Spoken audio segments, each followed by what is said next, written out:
우리가 지금은 나그네 되어도 제가 오늘 첫 곡을 오늘 찬송을 그 곡을 부르려고 했는데 이거 좀 높을 거야. 그래서 바꾼다고 바꾼 게 어떻게 더 높은 거 불러가지고 안 그래도 요즘 목이 칼칼해가지고 찬송하기가 되게 힘든데 곡 선정을 참 잘해야 되는 것 같습니다. 아침 저녁으로 기온이 이렇게 차이가 난다는 것이 이제는 확연하게 느껴집니다. 하지만 낮에는 아직도 그대로 한여름의 기온을 가지고 있는 것 같습니다.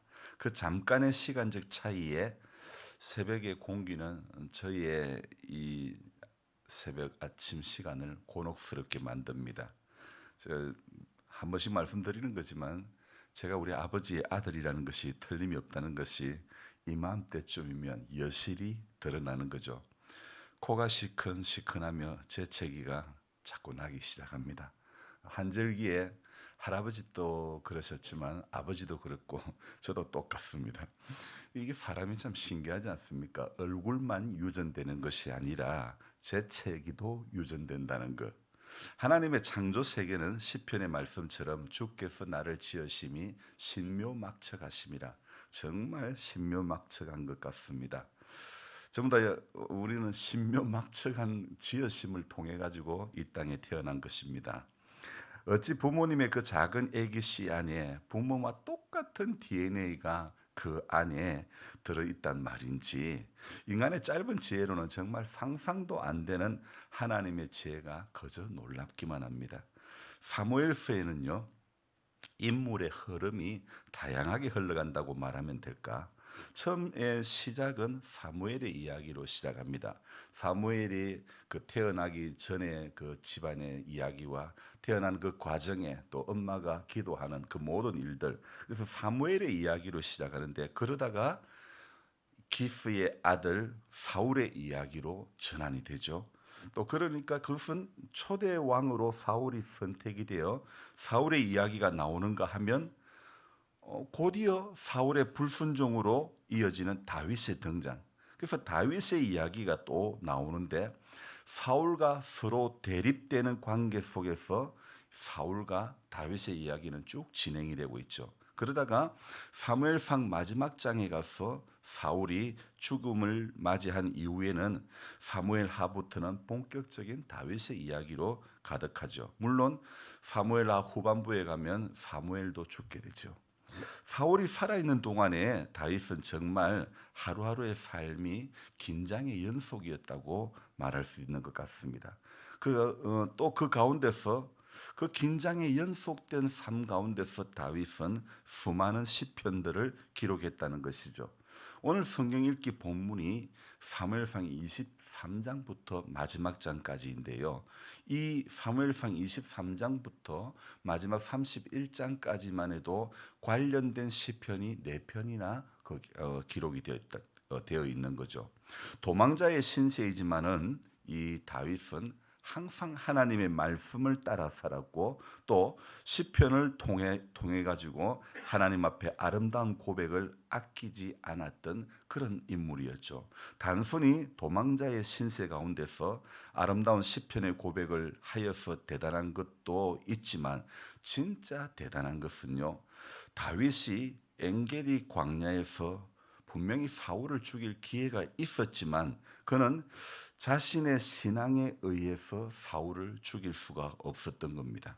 여호와의 기름 부음 받은 내 주를 치는 것은 여호와께서 금하신 것이다라며 분명히 죽일 기회가 있었지만 다윗은 옷자락만 살짝 빼고 살려주는 겁니다. 그리고 그 다음 십광야에서도 사울을 죽일 기회가 있었지만은 다윗은 창과 물병만 가지고 나오는 겁니다.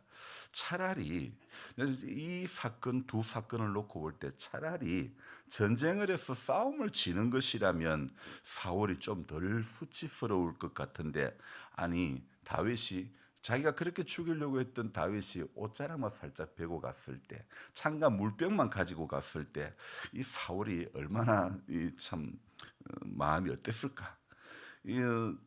그리고 자기를 죽이지 않고 살려주었을 때 사실 살아나긴 했지만 얼마나 체면이 많이 구겨졌을까 그런 생각을 해봅니다. 다윗은 도망자의 신세였지만 부끄럽거나 체면이 구겨지는 일은 별로 하지 않았죠. 제가 어릴 적부터 자주 들은 말이지만 차라리 맞은 사람은 발 뻗고 잠자지만은 팬 사람은 발 뻗고 잠 못 잔다는 그런 의미와 어쩌면 비슷한 것 같습니다. 저 같으면 도망 다니면서 시편을 쓰는 게 아니라 도망 다니면서 그 시간에 저는 뭘 했을 것 같아요? 저는 칼을 갈았을 것 같아요.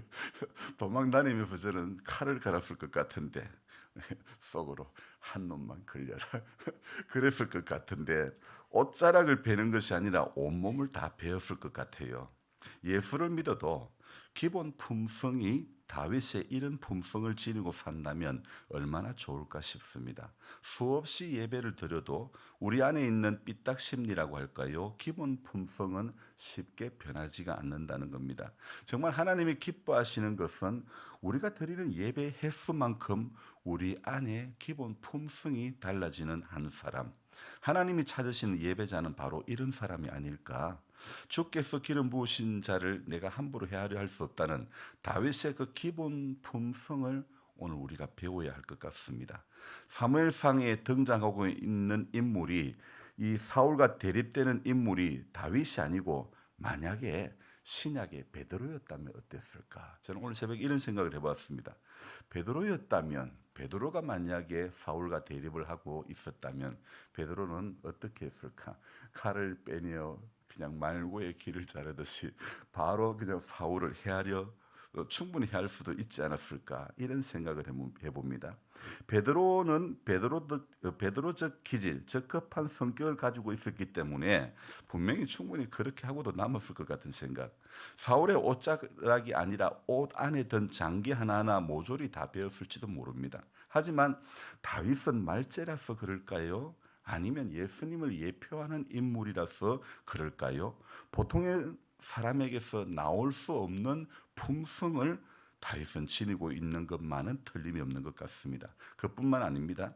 사무엘상 23장에서 또 한 명의 인물을 소개하고 싶은 사람이 있는데 그 인물이 누구냐? 오늘 15절에 보니까 다윗이 자기의 생명을 빼앗으려고 나온 것을 보았으므로 그가 십강야 수풀에 이렇게 숨어 있는데 16절에 누가 등장합니까? 사울의 아들 요나단이 등장합니다.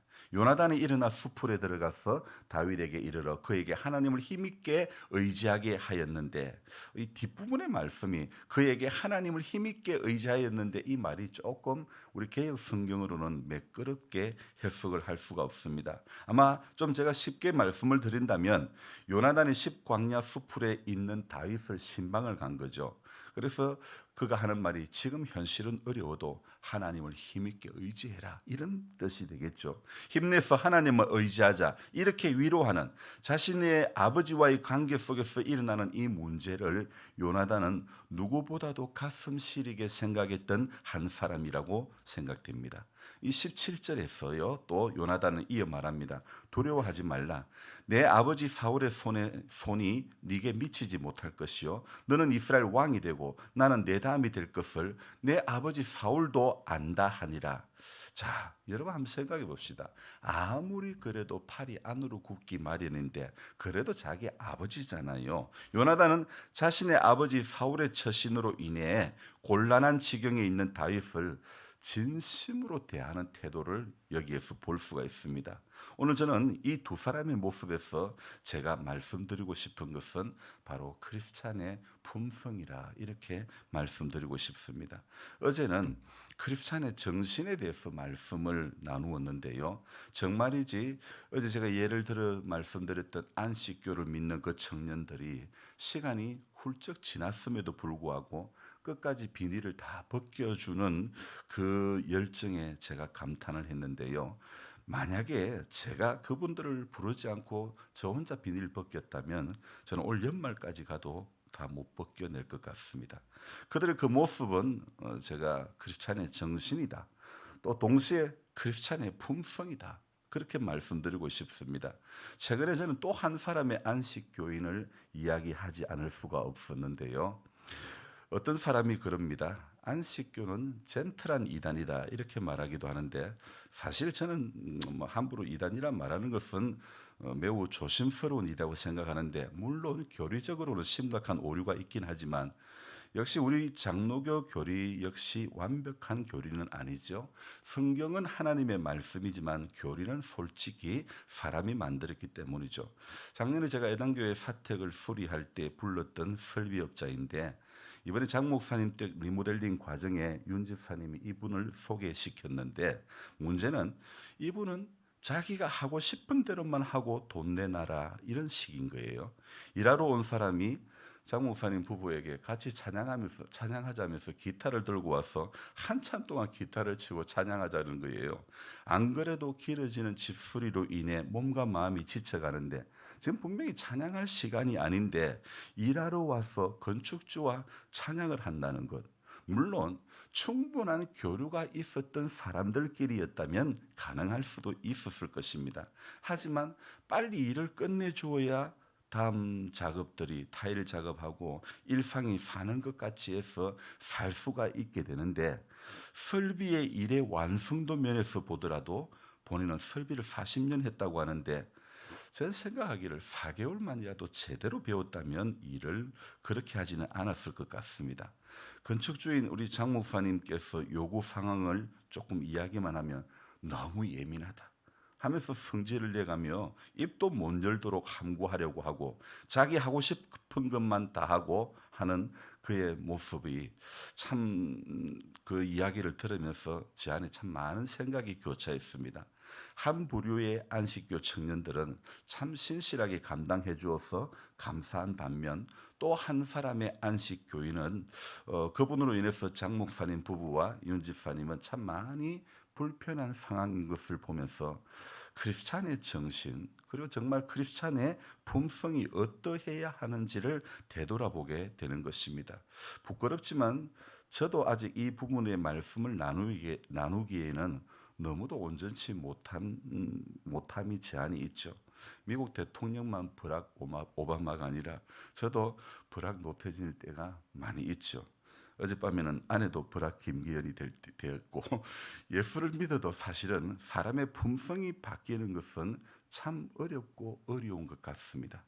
그래도 오늘 다윗과 요나단의 모습을 보면서 또 이 두 부류의 안식 교인들을 보면서 크리스찬의 품성이 어떠해야 될까 이것에 대해서 말씀을 나누지 않을 수가 없었던 것이죠.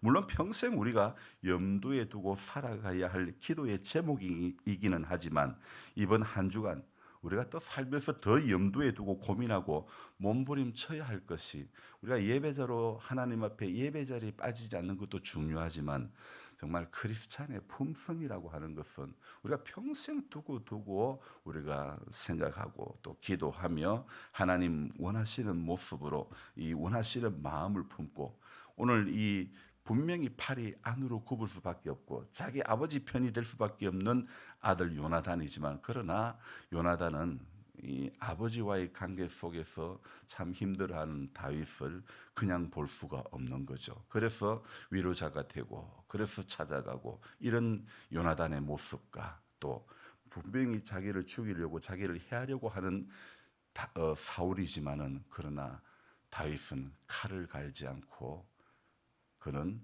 크리스찬다운 그런 품성을 보여주었죠. 세상과 다른 이들을 향하여 칼을 가는 인생이 아니라 우리 심령 안에 있는 모난 것들, 각진 것들을 갈아내고 깎아내는 그런 은혜가 우리 가운데 있어야 된다고 생각하고 그러기 위해서 오늘도 우리는 노력하는 크리스찬다운 품성을 가진 한 사람이 되기를 같이 노력하며 나아가는 그런 우리 모두가 되었으면 좋겠습니다. 기도하겠습니다. 하나님 아버지, 사무엘상 23장에 일어나는 이 이야기들 분명히 엔게디 광야에서 사울을 죽일 기회가 있었지만 그러나 다윗의 기본 품성은 그러할 수가 없었던 것입니다. 하나님께서 기름 부어 세우신 왕이기 때문에 자기가 함부로 해할 수가 없다고 했던 다윗의 그 크리스찬의 품성, 크리스찬으로서의 품성을 우리는 오늘 본받기를 원합니다. 또 그뿐 아니라 다윗의 절친 요나단 같은 경우도 그 안에 있는 크리스찬의 기본 품성을 우리는 도전받을 수밖에 없고, 우리 또한 크리스찬의 품성이 어떠해야 할지 이 사무엘상 23장을 보면서 다시 한번 생각해 보게 됩니다. 하나님 아버지, 하나님은 우리가 예배자로 서는 것도 기뻐하시지만은, 그러나 크리스찬다운 품성을 지니며 살아가는 것도 하나님 기뻐하실 줄로 믿습니다. 그래서 하나님, 일상의 삶 가운데서 주님이 원하는 품성을, 그 성품을 우리가 닮아갈 수 있도록, 그 주님 마음을 품을 수 있고 주님처럼 덮어주고 싸매주고 치료하고 고치시는 그런 주님의 그 마음이 우리 안에 조금씩 닮아가고 익어갈 수 있는 우리 모두가 되도록 하나님 도와 주시옵소서. 오늘도 안됨의 연속이라 할지라도 주님이 원하시는 품성이 어떤 품성일까? 주님이 원하시는 우리 마음밭이 어떤 마음밭일까? 다시 한번 고민해보며 말 한마디가, 또 생각하는 하나가, 우리의 행동 하나하나가 주님이 기뻐하시는 품성을 지닌 크리스찬이 될 수 있도록 하나님 도와 주옵소서. 감사를 드리며 존귀하신 예수님의 이름으로 기도드리옵나이다. 아멘. 간절한 마음으로 주여 부르고 기도합니다. 주여, 주여, 주여. 하나님, 새로운 한 날을 시작하면서 다윗의 이 모습을 보면서 우리는 다시 한번 우리의 기본 품성,